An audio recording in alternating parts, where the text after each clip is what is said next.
கிறிஸ்து தந்த அந்த கட்டுக்கதகாத ஆசீர்வாதங்கள் நீங்க எப்படி இது பண்ணுவீங்கன்னா, உங்களுக்கு ஆண்டவர் டாக்ஸ் கட்டுறவங்களாகவும் உங்களை மாத்துவார்.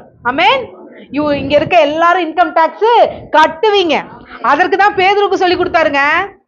பேதுருக்கு இன்கம் டாக்ஸ் கட்டுறதுக்கு சொல்லி கொடுத்தாரு. உன்னை இப்படி ஆசீர்வதிச்சிட்டேன், இனியும் நான் என்ன பண்ணுவாரு, வெள்ளியும் பொன்னையும் கொண்டு வந்து என்ன பண்ணுவாங்க, உன் காலுக்கு கீழே போடுவாங்க.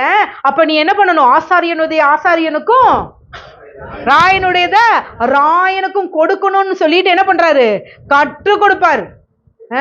இந்த டாக்ஸுக்கு பயந்துகிட்டு நாங்க அந்த ட்ரஸ்ட் ஆரம்பிச்சிட்டோம், இங்க லோனை போட்டுக்கிட்டோம் இப்படின்னு சொல்லி ஏமாத்துறவங்களா நாம இருக்க மாட்டோம்.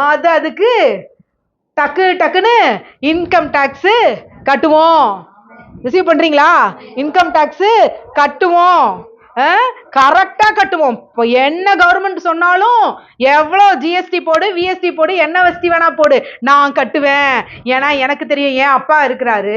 எப்படி சக்கேயுவை காட்டெருத்தி மரத்துல ஏறி வச்சு சக்கேயுவை பார்க்க வச்சாரோ, அதே மாதிரி ஒரு டாக்ஸ் கலெக்டரை ஒரு நாள் பார்க்க வைப்பாரு.